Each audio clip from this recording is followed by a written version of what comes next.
see what we can come up with and what's the solution. We know the problem, so we're not just going to talk about the problem.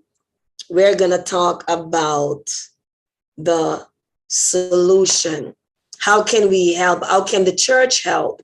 And how can we as individual help our brothers and sisters in Christ? And remember, there are women that abuse men as well. Come up with, and so it's not just one way. Amen. So just want to welcome everyone again.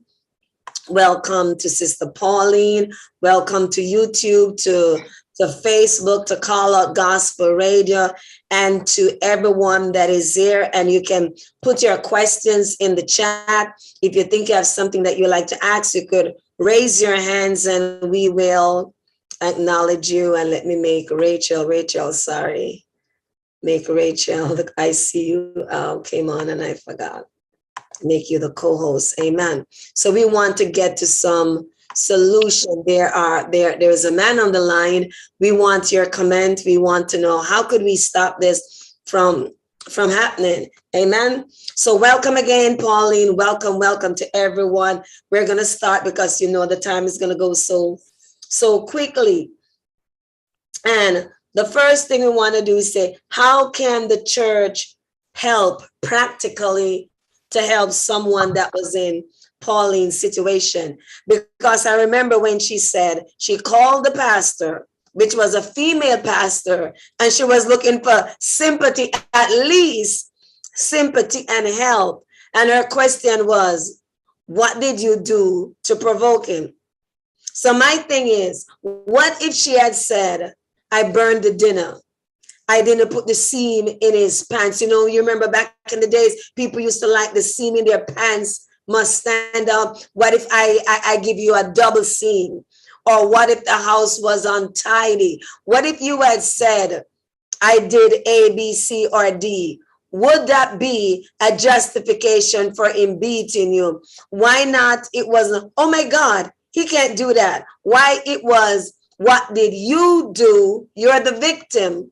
And now someone is trying to make you now that you are the cause of it all, and to shift the blame and the responsibility from you. You're looking for sympathy, and instead you got the blame. What did you do to cause this on yourself? So instead of you now feeling I have someone to turn to, then you recognize, hey, I can't even tell that woman nothing else. And that's the pastor, because she didn't say, okay, I'm going to come there tomorrow. I'm going to sit both of you down and I'm going to talk to you, because a man cannot beat his wife. She said, what did you do to provoke him? And put the responsibility on you. That means now you have to adjust your behavior to cause him not to beat you again.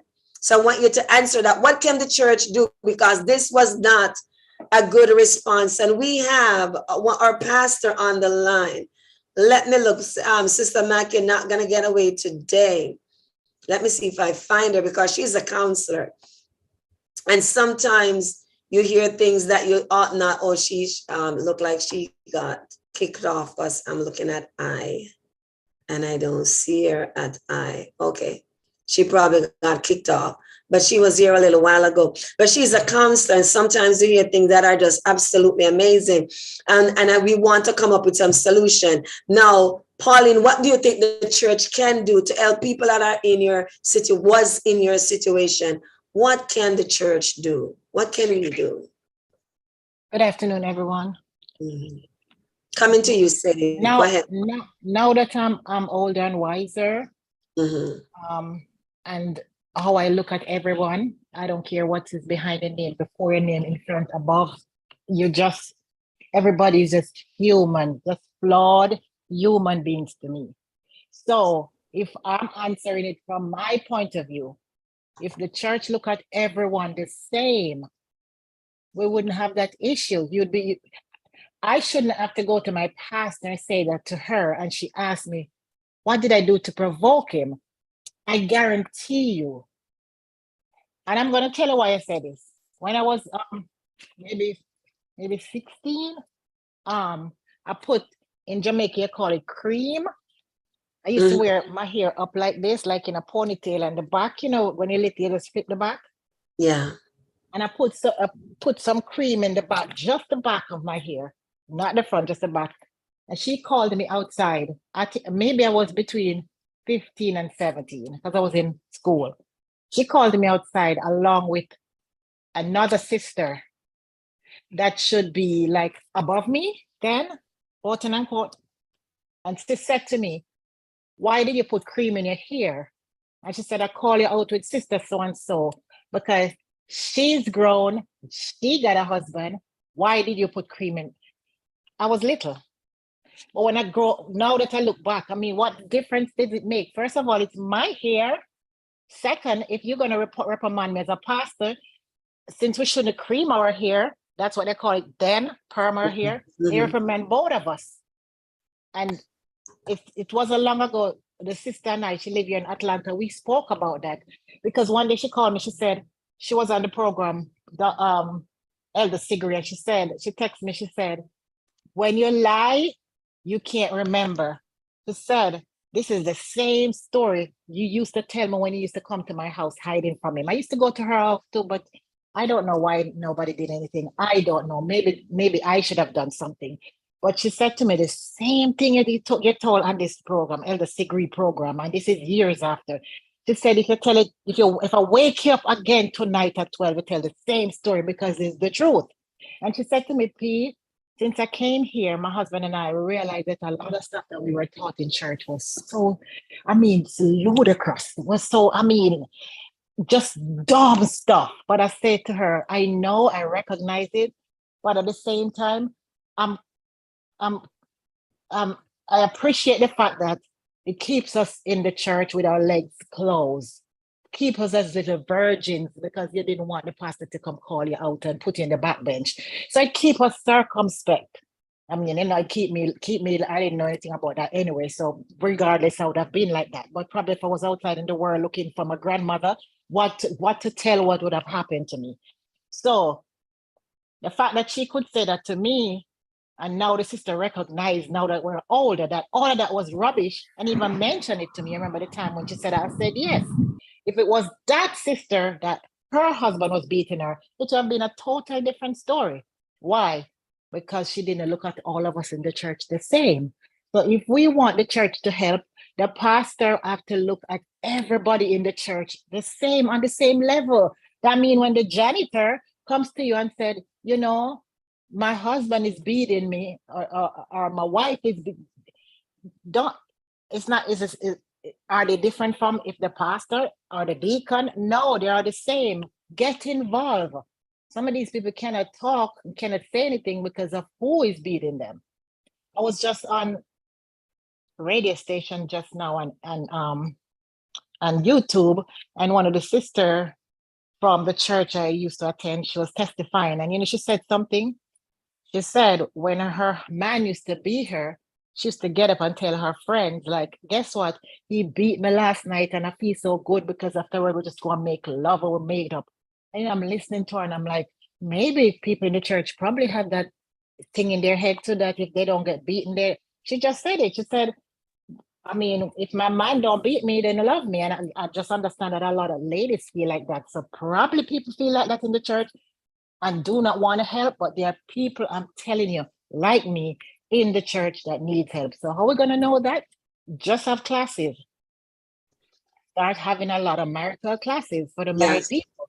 And dig. Dig, get involved. If you see a husband and wife sitting and she's over there, body language says so much. Like the thing that like Keisha read last night. Yesterday afternoon. The brother was over there, his wife was over there. Well, for me, he used to sit next right to me, holding my hand. I'm sitting like this. That's for me. I can't move. I can't look like this. I can't turn around because my eye is going to tell somebody, oh, I'm in trouble. I used to sit like this beside him. That was my plight. But there are people in the church, your husband and wife, why are you over there? Why are you over there? Why you come to church in different times? Okay, you're not responsible for singing, doing the morning songs and stuff like that. And the husband is home, finishing the dinner, getting the kids ready. So why you come in different cars? Why? Ask questions. I'm telling you, this is still happening in the church. Look I at some of know. the sisters' faces. They're not giving a high contact. They're not as active as they used to be before pre-marriage. They're not. They just look, and most of the time they start really looking like old ladies. Because I mean, the person you marry this girl because of what you see, and then you turn her into what you want, into this old lady. She have to dress different. She looks different. Her hair is different. There are signs, Dr. Monica. We just have to pay Yeah. attention, and by doing that, start having a lot of the couple should make the church, in the sense that the people that want to get married watch these people and want Right, to right. imitate these Examples, good people. example. Yes, yes. Because So marriage is supposed to be a ministry demonstrating yes, the love of Christ for his church, the bride of yes, Christ, because we are the bride of Christ. And I tell people all the time that when God give the commandment to the man and the woman, he deals with us to the point of our weakness. Men are selfish by nature. So God says, love your wife as yourself. He wants to heal the man in the area where he's weakest. And he says to the woman, be in subjection to your own husband. I know you can do it. You probably can do it better than him. You probably are a better leader, but I'm asking you just to be in subjection. So God, deal with us at the era of our weakness. The woman was never asked to love your husband, because when a man love you, like how you can demonstrate, you don't have no choice but to reciprocate the love. reciprocate the Because love. when somebody pour Exactly. into you, you say, Yes, oh, that person really, really loved me. Then yes, you automatically love them back, which is why yes. God said to the man, love your wife, but Amen. never tell the woman, love your husband. All you have to do, show him respect and honor, because men are like big boys with Yes, small ego, fragile ego, and you have yes, to stroke their ego and yes. show them the respect and the honor, and that's it that you give to them. So God, deal with us. But one of the things that we must consider, beating your wife is a learned behavior. Abuse is a learned behavior. When you're raised from parents that were like one generation or maybe two generations from the plantation, when you did not behave a certain way, they would beat you. They get the slaves out and they make example of them by beating them. So when the slave have their children, conditioning in your mind, how do you get them to do the children to do what I want? I'm gonna beat them like how I was beaten. And normally when people feel insecure and they don't know who they are, they have to make you less than so that they can feel good about themselves, Themselves. because you can learn other ways of dealing with a situation. Because if your wife do something, you must know that, well, I cannot hit my wife, so we're going to sit down, let's talk, let's set the parameters. But when you have no sense of self, or probably that's what he saw his father doing to his mother, because if you see your father treat women like dirt, you can't wait to get married to have one so you can treat like dirt, because no, I'm the man. Who's the man? I'm the man, because that's what you saw your father doing. But the church, one thing good the church is doing now is having premarital counseling, because they never used to have that back in the day. We had that too. You had that? Yeah. How long you do premarital counseling? I don't remember, but the pastor did sit and spoke to us. He just What asked did they- him like what she really wanted to know, if we had sex before. That's what she Right, wanted. that's not premarital counseling, because what they used to do, they would talk to you the evening before. Premarital counseling is a 10 to 13 weeks of going through the books and sitting down and talking about communication, relationship, discipline, finance, sex, and how do you conflict resolution, how do you resolve conflict. And it's a 10-week course with the bride of her book, the groom of her book. And when we do it now, you have, like we have psychological profiling, when you profile both persons, and then you have the other kind of profile where you see how well you blend together, how your ideas are, in what areas you're alike and what areas you're far apart, and what areas that you need to work on to build a relationship. So when you do it, it's like a 10 to 13 weeks, and You pay. The problem with Christians are they don't want to take the time to learn anything because it costs money. And they will spend, say, for example, a $30,000 on a wedding, and they don't have the money. They will tell you that the budget is tight and they don't have the money for the counseling. And so they plan a wedding and don't plan a marriage. And I tell people all the time, you have to plan the marriage, because the wedding is going to be besides the point. It's going to be a one day, but what do you do after all this preparation is done and finally the day is done and get over it? What do you do next?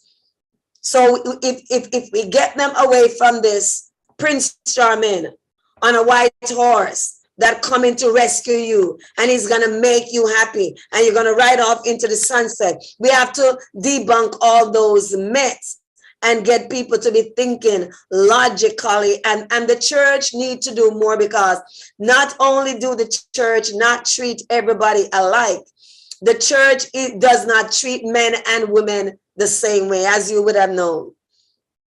So if a man is beating his wife, and if you normally go to a pastor who is a man and tell that, well, that's no big deal. It's like, give him some sex. Yeah. You know, but if a woman is beating her husband and the woman is in leadership, we have to get rid of her. We cannot have this. This is a disgrace to the church, and this would be a disgrace to the ministry. You imagine this woman is beating her husband, and her husband is a deacon, and her husband is a this, and her husband is a that. So it's not the same treatment, because if you think there's nothing really wrong with it, and some men in church, they think that women are inferior to them. It doesn't matter how educated you are. They think by just having an organ that they are superior to women, because the Bible says that I'm the head of the family. And we need to teach them what the head of the family is. And so because of that, no, they don't look at the woman as if we're equal in the sight of God. We're heirs together. The Bible says we're joint heirs with Jesus Christ. So if you look at your wife, that is Jesus' daughter. That make Jesus my father-in-law. I'm not going to slap around Jesus' daughter, because if Jesus is my father-in-law, I'm not going to mess with his daughter.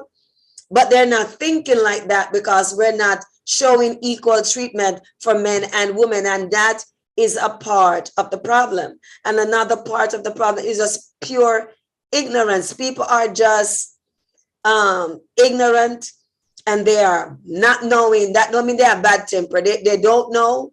They're not looking to know. They're not trying to know. And we're just backward in a lot of situations. This is not somewhere in Africa where you're going to grab woman by her hair and pull her and throw her into a cave and say, you wife, you take care of me. You understand? So when we have to move away from that, because it does not demonstrate the love of Jesus Christ for his church when you abuse your spouse. And people are looking on and say, well, if it's so you treat your wife, then what's the point of me getting married? I'm good. I'm not going to get married. I'm going to backslide. I'm going to go in the world, because you see all them hypocrites in the church. You see all of them hypocrites, and then they paint everybody, all of you hypocrites. So the church need to do better. Anybody have any solution? Like, you can say something. I'm going to check the chat to see if there is any comment. Yeah, we know that women beat men. Say, do you want to say something? And woman is not, and you're his wife. You're not his child, because God did not take woman from beneath his foot bottom for you to trample on her. As a matter of fact, woman was made out of better material than men, because man came from dust I said it before. Some men can be dirty and they look good. And they can be sweaty and look good. But a woman with dirt and sweat running off of her, nobody gonna say you're hot. No. You say that for the man and the construction worker, but you're not gonna say that, what a dirty woman, look at her foot. There is dust on her foot and her foot scaly. Women were made out of the bone, the rib of the man. So we're more delicate. We're made out of better material. we did not come from the earth. So whenever we have to look good, we have to smell good, and we have to pretty up because we were not low down to the ground. We came out of better substance, so to speak. So we're not going to go down there to with them. We are always going to be perfume up and nail polish and lipstick and all of that because we're made out of better material, but we complement each other. I'm going to ask Jennifer Moore to unmute yourself and make your comment. Bless the Lord. Hi, Sister Pauline. Hi, sweetie. Okay. This is my third marriage. I was married 27 years, my first marriage. And I thought that was the best marriage of my life. My husband, he never fussed or he never beat or never fussed, but he was so cold. And sometimes I want to talk to him and I'm afraid. Because then you come home from work and his mouth is way out there and you're asking him what's going on. And he would never tell you. But he would go tell his sister. And she knows more about him than I do. And he never abused me, as I said. And he provide the basic for the home. And we never fuss, we never fight. And something happened and that stir up everything. But we still didn't fight until the day he died. I was still his wife. I was not divorced. And he did one thing for like 27 years and I spoke to him about it. And by the time I spoke to him about it and left for the weekend, his sister came and moved him out. And nobody knew that he was gone. But he was gone. My husband was gone for 4 years. And I still kept my name. I still act like I'm married. If anything he wanted, I would give it to him. If he called and said he needs some money, I would give it to him. Even on the last trip he went to, I gave him pocket money, although we didn't live together. And then I got married to Neville. And you guys know Neville. And my God, I'm married now, but if even my husband tell me, if Neville come back, you would leave me for him. That man taught me how to love. Can I see that? And tell me about love and teach me. That man was so nice and gentle. So there's so many stages of love. And women sit down and get abused. And sometimes you don't know you're abused mentally. You abused mentally, but you go on because, I'm married. You don't talk to anybody about it. You don't find counseling for it. And if you really ask for counseling, what am I going to counseling for? They can't talk to me. They don't know nothing. And I found love in Neville. I was this angry person inside of me and didn't know why I was angry until I met Neville. And he took that from me and he teach me how to be humble and when to answer and when not to answer and how to speak to my husband and how to behave as a wife. And I'm telling you, that guy, only 3 years, but what he gave to me, it lasts me for a lifetime. And everybody's like, how did you find another husband? Because I know how to humble myself as a wife. So this one is getting the best treatment ever. Yeah. Because I know the good and I know the bad. And I don't want the bad. I want the good. So I give this one the good. So there's life at the end of the tunnel. Don't let one man kill you and down you and say you're not worth anything. I am a beautiful 6-foot beautiful woman. And I have a husband who loves me. And I know that for the rest of my life, we will be together because we behave like husband and wife. God bless you. That's my few cents. Amen. Someone from Facebook is saying, the counseling I got didn't make sense. It was only one session telling me I have to perform my sexual duties. That's what I'm saying. Back in the days, they would meet with you like Yeah. You're getting married a Saturday, and they meet with you on the Friday evening and ask you, well, you know about you're a virgin, blah blah blah. You know Yeah. what? Yeah. But it wasn't really marriage counseling. It was just like you said, to make sure I that was you a virgin. and you weren't pregnant and all that kind of thing. But it was not helpful. I remember I met a woman years ago in the Bahamas, and she had sex with her husband 3 weeks after she was married to him. Why? She was running away from him. She says when they were getting married, her mother or her aunt told her, the man is going to hurt you. And she said she never wanted to be hurt. So she said she loved this man and they got married. But when it's time to go sleep with him, she would fight him and she would go underneath the bed because you're going to hurt me. You're going to hurt me. She was like you, right? No, nothing about anything. You're going to hurt me. And what she would do, Okay. she would stay at home. He didn't allow her to work, so she would stay at home and she would sleep during the day, so that at nighttime she would be up and have the strength, and she would clean and cook and prepare his dinner. And when he gets in the house, she would dive underneath the bed and he would be there trying to pull her up, and she would be there trying to fight. And she said after 3 weeks, one night she fell asleep underneath the bed and he pulled her out.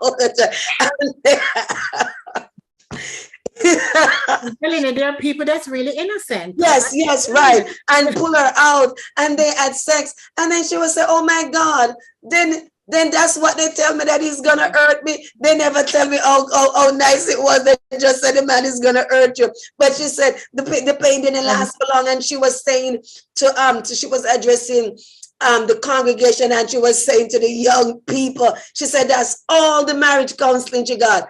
He's gonna hurt you. So some people, their one session is not helpful at all. And then she was saying that was no help. But luckily, because they love each other, they stayed together and they had a very happy marriage. But she didn't get no help. So the church have to do better than what we're doing. We cannot go on the podium and says, and we're gonna talk about sex and we're choking and whatever.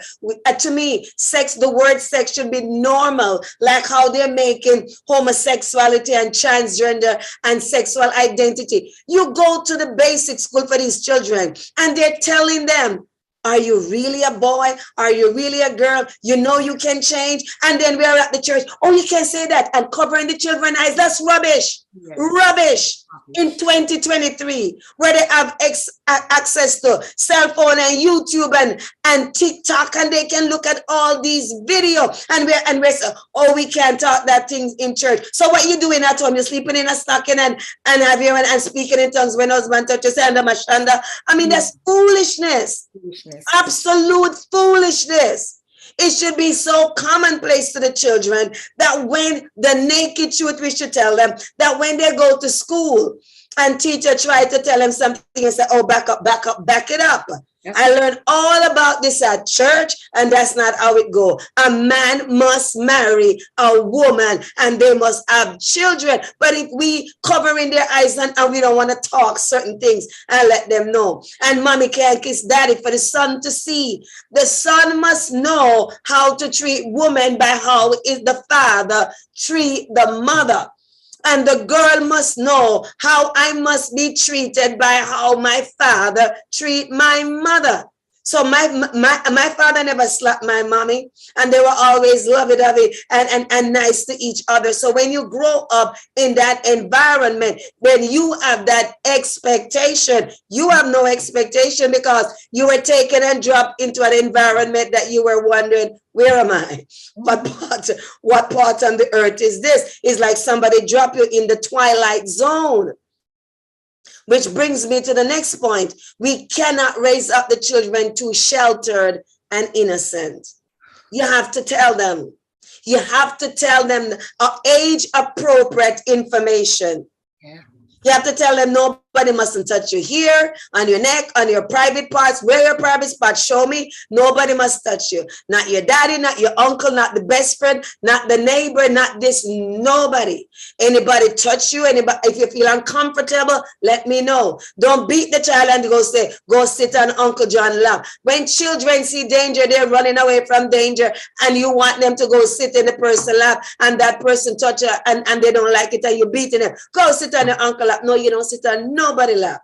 Nope. Nobody lap you're gonna sit on. And you give them age appropriate information. And as they get older, you expand the narrative. But they must not be so innocent like you were that don't know anything. I'm not even raising my grandchildren like this. My 5-year-old grandbaby came home when we were sitting there here one evening, and she said, Nana, I'm going to tell you something, but do not tell mommy. So I said, what? She said, Adrian have a girlfriend. I said, he does. The twin boys, they're 7, she's 5. Yeah. I said, he does. I'm like, whoa. And then I said, what about you? She said to me, I don't want to have a boyfriend, Nana. I said, why? I said, don't you want to get married? She said, no. She said, not to a boy. I want to get married to a girl, and I don't want to have children. She's 5. And I looked at her and I didn't say anything. I didn't say a word to her. I just left it alone. You know what I started doing? I hamp up the love between me and granddaddy. Every time she's here, I touch him, I hug him, I kiss him. One day we were in the kitchen and she said, Anna, like this, why are you hugging up granddaddy like that and kissing him? You love him.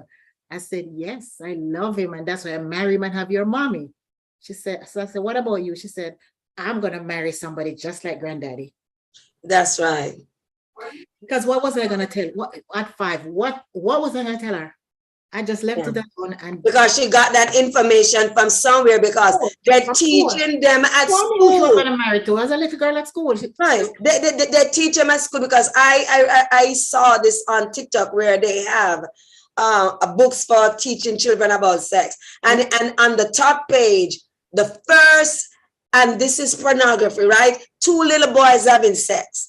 Then on the middle, it have 2 little girls having sex. And then at the bottom, you have a boy and a girl. At the bottom. Number 1, at the bottom was a boy and the girl. But the first one was 2 boys. Second one was 2 girls. And the bottom one, which is, you don't have to go that far, boy and a girl.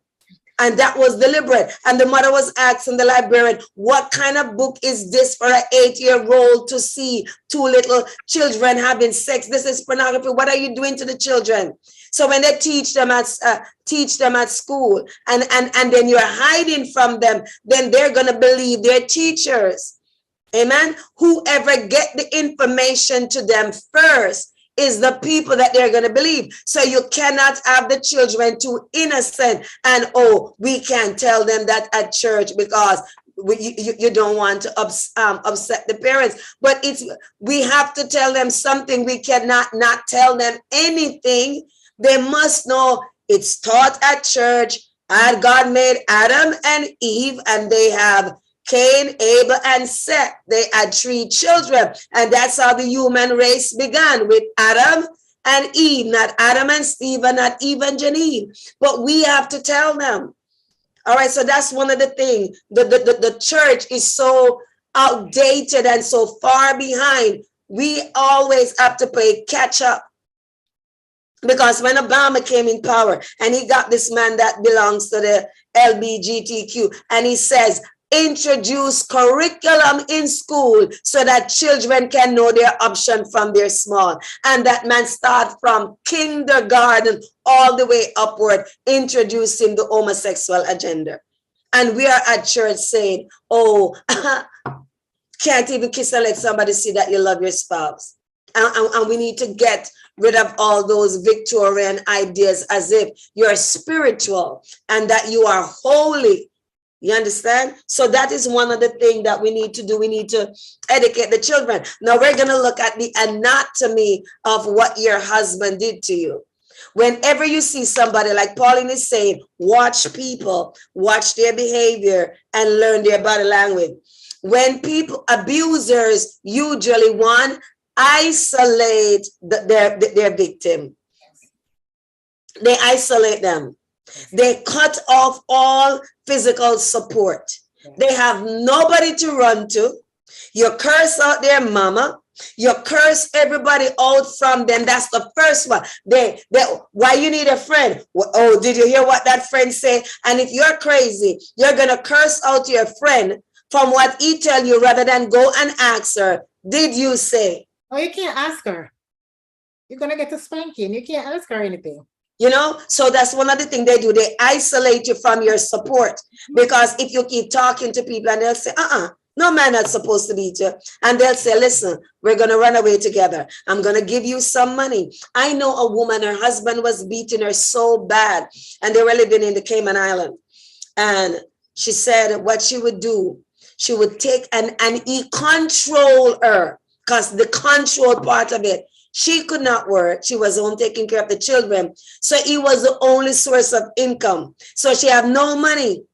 So if you're going to eat, it's from me.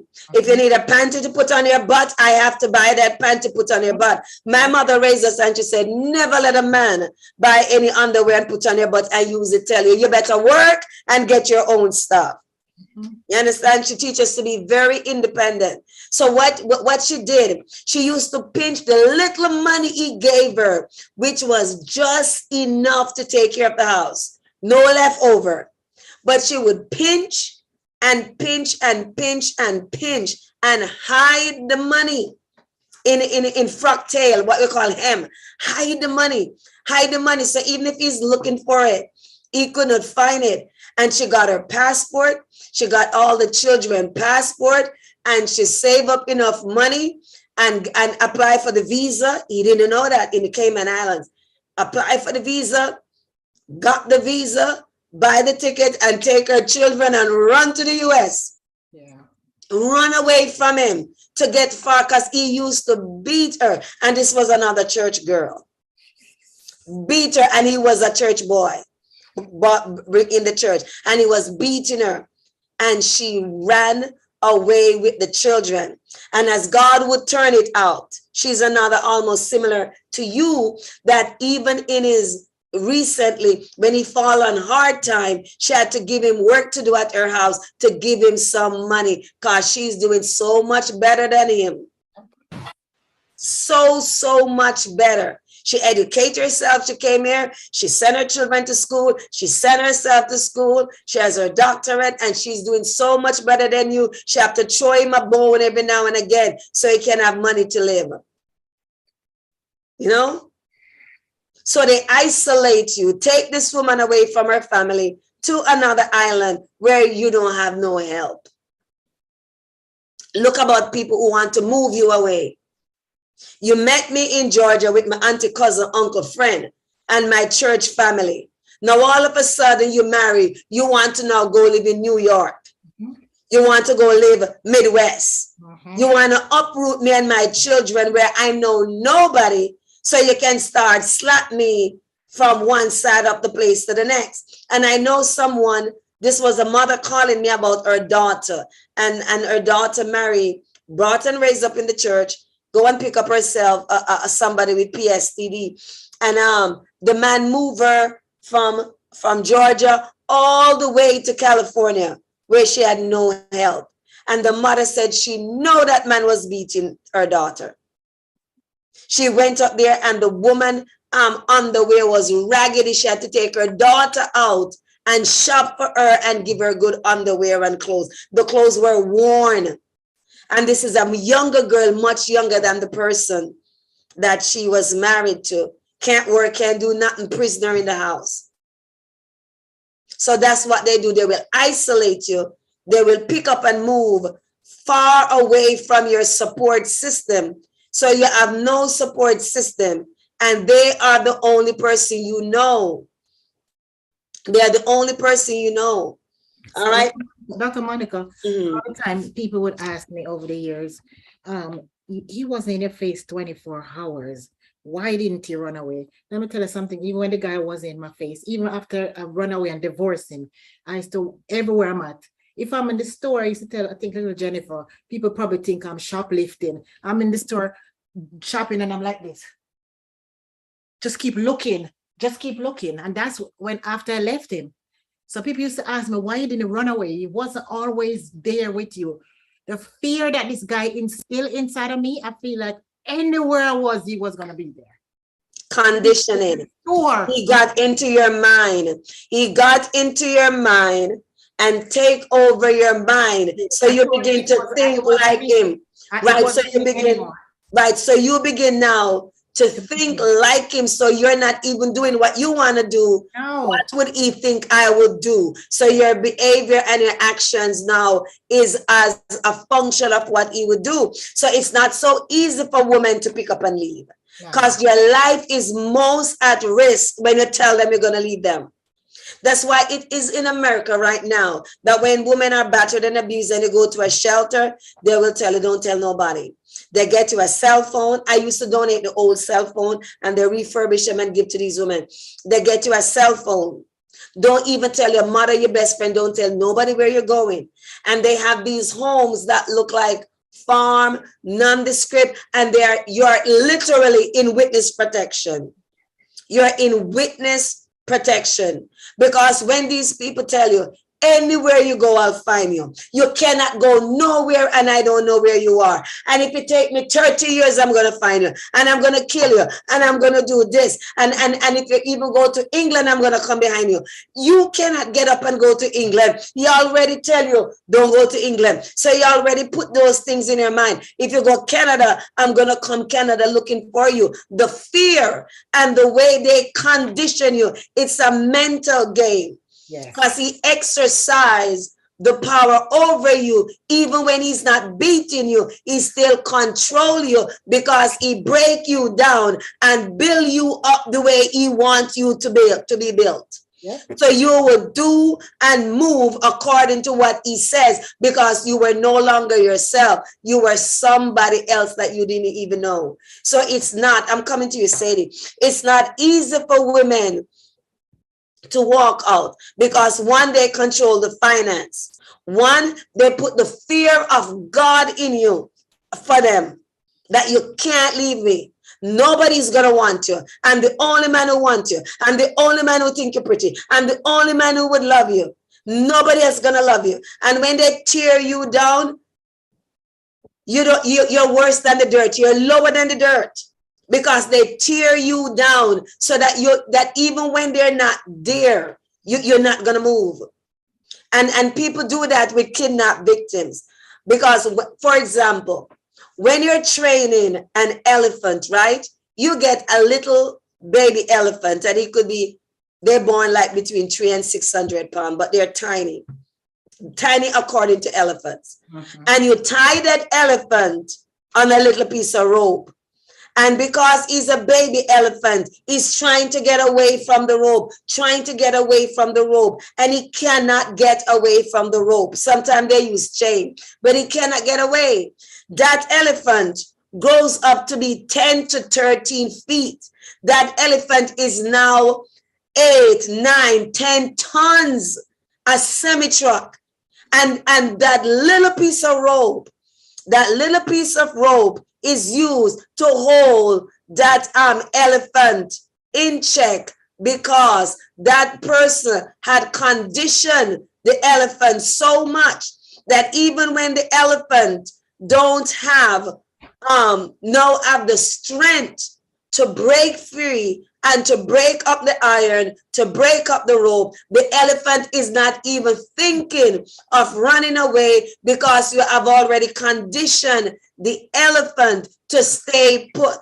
And that's what they did to the slave in slavery. They beat somebody, they chop off their head, and put the fear of God in the other slave to say, don't try run away, do what I tell you to do, because you're not going to get away.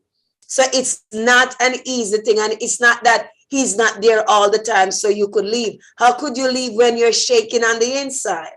Their whole inside is shaking, so they cannot move. They do not have the willpower. And that is why they don't want you to have friends, because your friends will encourage you, your friends will motivate you, and your friends will give you the impetus to leave. So they have to keep you weak. They have to keep you in fear. They have to keep you in dread. And they have to keep you trembling and believing the words that they're telling you. So even when they're not there, it is the same as if they're there, because you're not going to move. You're not going to move. Okay, go ahead, Sadie. Good afternoon, everyone. Good afternoon. Dr. Monica, listen to everyone, and I agree with most of what was said as it relates to the church. And to add to it, I think the church has a responsibility to educate even the babies coming up, so that they can know too, because some of the parents, they're not aware. Some of them are naive. They're not aware how to train the kids. So when the children go to church has a responsibility to educate the children from even in the kindergarten stage.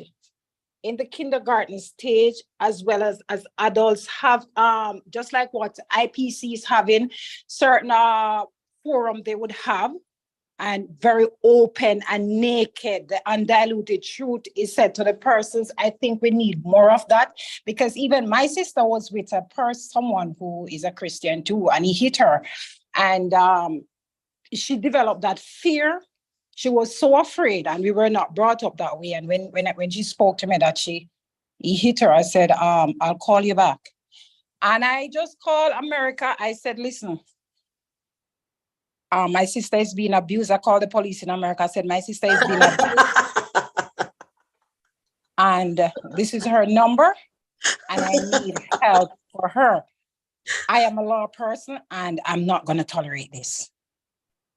So if my sister, if I lose my sister, it's on you. So you have a responsibility to take care of my sister. When they're in certain situations, they are so fearful. They don't have a voice. They need someone who is strong, who can stand for them, because they can't talk. They're so fearful. They're in the situation. They're helpless. As you said, they drive the fear in them, and they're not able to defend themselves. So you need someone who is strong, who can stand up. And that was how I got my sister out. I said, no man is going to beat my sister. Beat my sister, no. It's not going to happen. So what happened when you did that? He was arrested.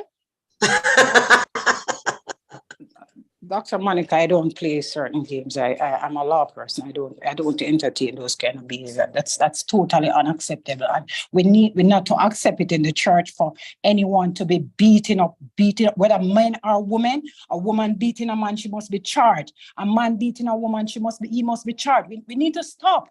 This is totally unaccepted. I've seen so many persons being abused, being hurt so badly. And when my sister was mad with me after I did that, and I was going to ask you that. Yeah, I was going to ask you what happened. Okay, go ahead. Tell us what happened after that. She was very mad. She was very upset with me, because she said, look, you see what you did? You're my smaller sister. And if I confide in you, you shouldn't have said. I said, I'm protecting you. And if I am protecting other persons, other country, I am going to protect you. And I'm going to defend you to the T. So he has to go. I'm not going to take this. I'm not going to sit and listen to your garbage. I'm not your dump heap. I am just going to defend you. And that's all it is. They end up break up, and she grows her child, because he didn't want her child either. He was fighting her to abort the child. So this a girl that no from she come from Sigwe program. Go ahead. Yes, he was fighting her to abort the child, and I told her, no, don't abort your child. Don't do that. Leave him. And this child that he wanted to abort, he's 14 years old, and he's going to Harvard University. 14 years old. 14 years old as a gifted child. So sometimes we need strong persons, and I'm a little overwhelmed, because when the Sister Pauline's husband hit her before a member in the church, nothing was done. Hit her before a family member, nothing was done. She's vulnerable. She's helpless at the time. We need to step out. We need to step out and say, no, this is totally unacceptable. We're not going to accept it in the church. It is wrong. The abuse is totally out, both sides of the fence. So my sister, she loved me now, like, I mean. And she loved her son. So she Oh, have her son. she loves her son, and she married somebody. She married a wonderful man now. She's good. She and I mean, I explained to her because she was very mad with me. She didn't talk to me for about a month. I called her and I begged her to talk to me. She would not speak to me. I said, okay, I defended you. But she thought then that you're my baby sister. I'm just confiding in you. So you must just sit and take the garbage. I'm a law person. I'm not taking that. All I right. have a responsibility to protect her. So Yeah. that was what I did. That And was we so need to good. enforce Everybody those needs things in the somebody. church, Dr. Everybody Mike. needs somebody like Sadie in their life. Every woman that is being abused, because give me 1 minute and you make the call, because they don't have the courage to make the call, because probably she's saying, if I leave this man, probably I won't get another husband, and nobody, and probably tell her nobody gonna love you like how I love you, and nobody want to marry you, and you should have glad that I marry you. But now she meets somebody better than him, Yes, who loves her. better than who loves her. So You know? people, we have to have family members, and families have a responsibility. The church, we cannot have our friends and see our friends being abused. You must have a friend who can stand up and say, no, this is unacceptable. I have to, how am I going to help this person? How am I going to help? We can't just sit and listen to someone's story and cannot help in any way. We have to help both men and women. A woman beating a man, arrest her too. She's not any exemption. Yes, yeah. And I was saying that because if you notice with Pauline's story, when she was in the restaurant, her sister didn't come to her rescue. It was the man, the stranger with the gun, and said, if you touch her, I'll blow out your brains. That was a perfect stranger. So why would a perfect stranger now come to her defense when her family didn't do it and the church didn't do it, and yet a sinner, a perfect stranger, does not have decency, could say, no, you cannot do this to this woman. And Dr. Monica, the church tends to muzzle our mouth. And as Sister Pauline said that there are times, because you're not in a certain society or a community or a certain group, no one sees you. And it is totally unfair. We need to see everyone as who they are. Treat everyone equally. Sister Sadie, they're seeing me now. I know. They never seen me before, but they're so seeing me now. And it is only the love of God why I do the things I do. I just have to they're really seeing me now. And I must share something with you what happened last night. It gotta be God, because I share with you that I was with my grandmother, and then just drop in my biological mother's life, and I don't know her, and we don't have no communication. And yesterday, just before I got on Dr. Monica's program, I mean, just as you're going to say my name, she called, which was really strange. My mom, and I picked up the phone, I said, hello. And she said, hi, my daughter. And I said to her, I am going to call you back. I'm getting ready to go on a program. So last night I was sitting here just wondering, my heart beating really, really fast, because I don't have no kind of relationship with her. And I decided to call her, and I had to screenshot it and send it to my best friend, Jennifer. We were on the phone for 1 hour and 53 minutes. I know if she catch my ex now, maybe because I was on the LS degree program on yours last week and yesterday, it was fresh. And I just decided to just pour it out. My mom cried last night until she said she had a nosebleed. She said, I am so sorry. I wish I could go back. She said, I wish I didn't give you away to your grandmother. I said, no.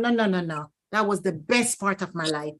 From 0 to 14 years old, it's when I come to you, and y'all didn't give me no support, and this guy beat me up, and you still have him around you all, and still do. She said, if I heard from him, I know where he's at. I say, at this moment, I don't want it to be bitter. It's too late. I am not bitter. I'm praying for him. But no, she said, if he comes around the family, she has nothing to do with him.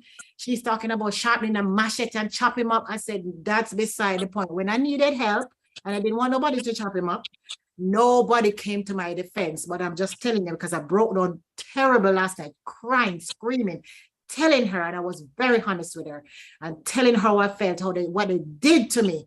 And she was penitent. She apologized.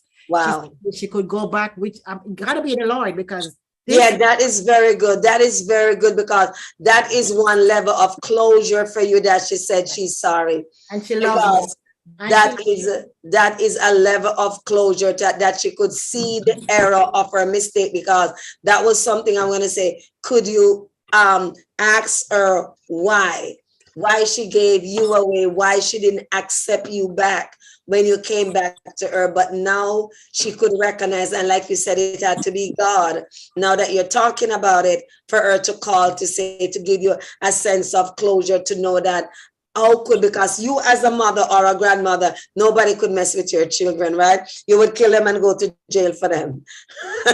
Right, because that's how mothers are. I'll kill you and go sit down in jail and sit in jail, but you're not messing with my children. And now she's reacting now appropriately that she should have done long time ago and say nobody mess with my daughter. Amen. And Dr. Monica, we Yeah. still don't know her mother's situation. And we don't know her mother's story, but we're because- almost out of time, and that's it. I have them here.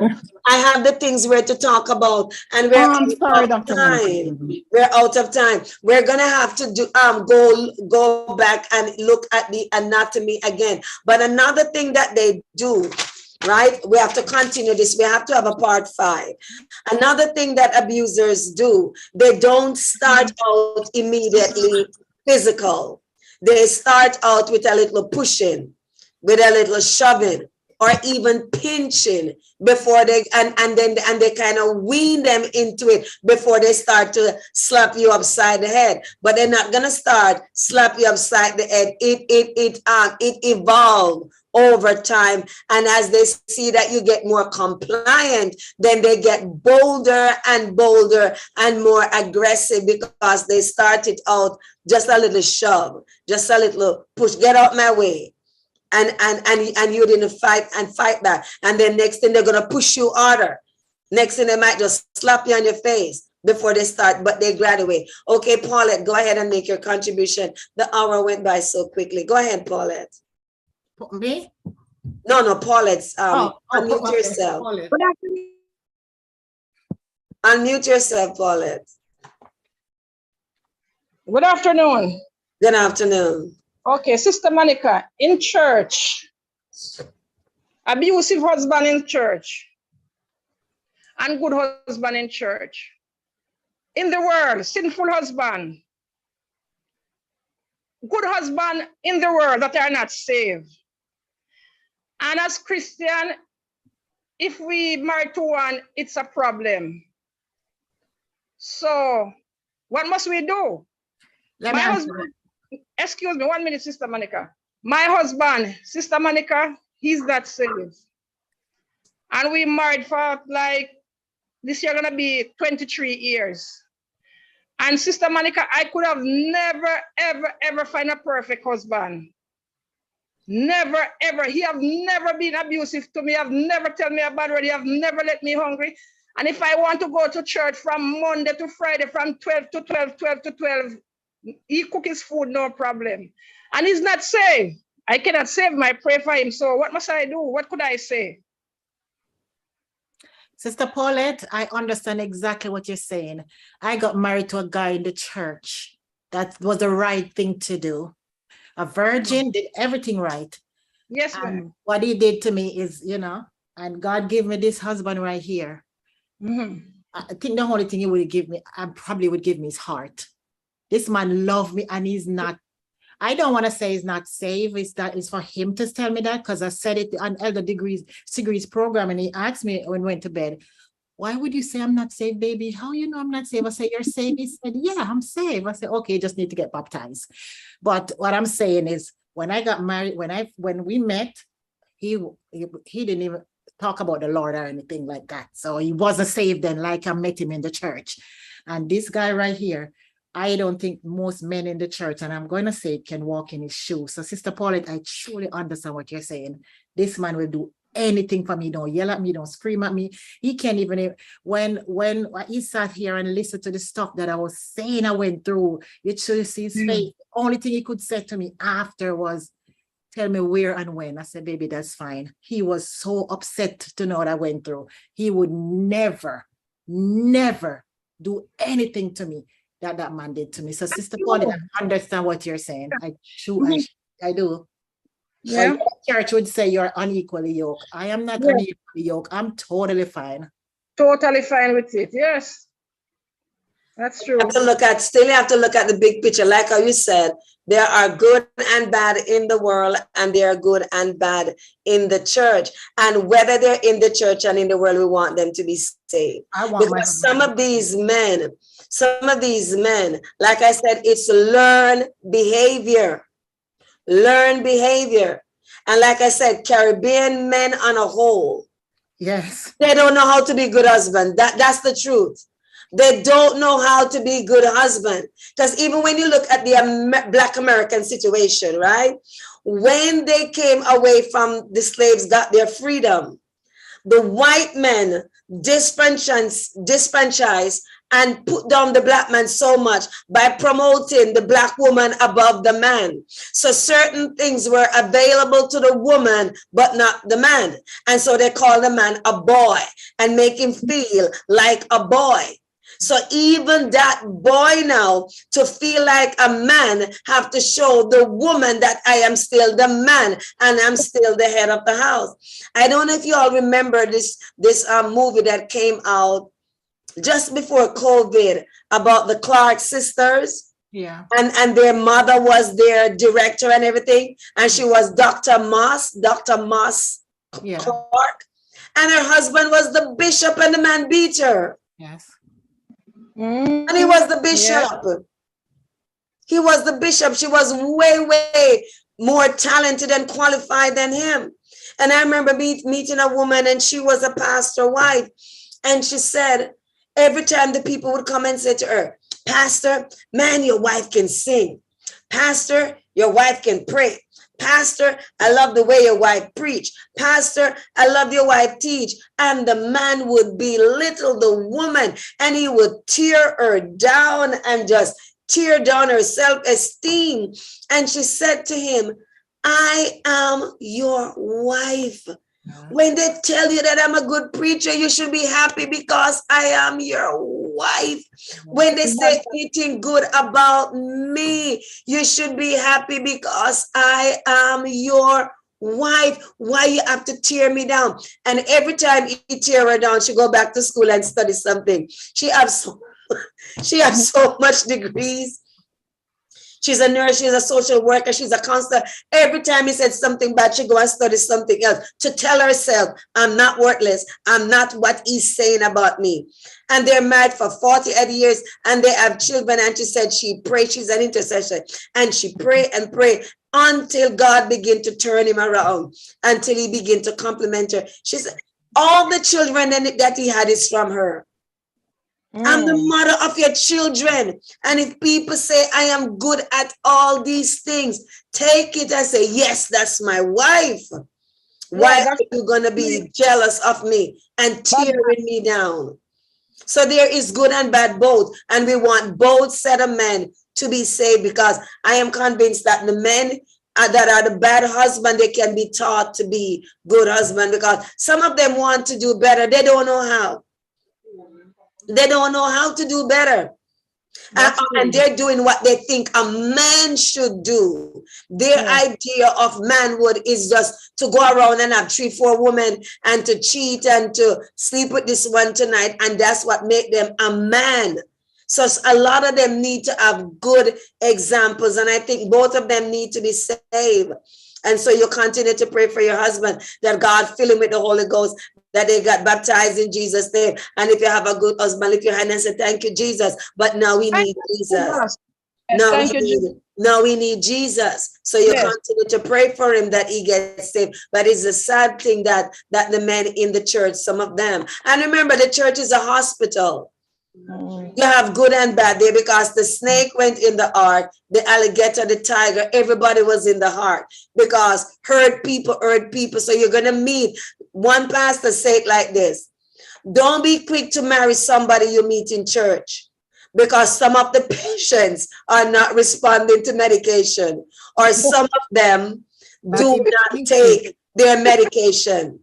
All right. So don't assume that because you meet the person in church, they are whole. Some of them not taking the medication and some of them not responding well to the medication. So don't be quick to marry them. Sister Pauline, Keisha have on Facebook.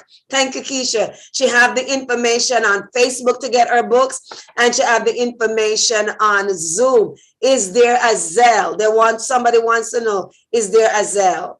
Yeah, my number. Your phone number is a Zelle. Okay, you can type your number in the chat and they can copy it from it, and I can put your number or if Jennifer, if you have another device, you can put her number in the Monica Jones Ministries chat, and then Keisha can see it and she can copy it from that and put that on Facebook, and that's the Zelle. And remember, when you buy these books, she's helping women from the sale of these books. And I've read one of them, and it will help you. And if you know somebody who is in that situation, buy the book and give it to them and let them know that she came out and God bless her and God is using her. God can do the same thing.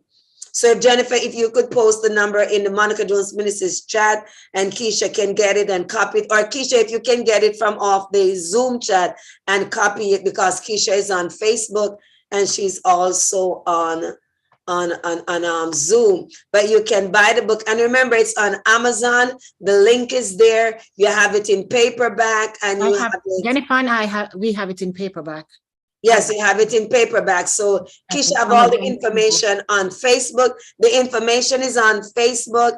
The information is on the chat, and the information is in WhatsApp, in the WhatsApp group. So you can get it from 3 different locations, and you can send it, give somebody who needs to hear this information. We're not finished yet because we have not yet delved into, which I'm going to ask you, Pauline, now that the lines of communication have opened up between you and your mother.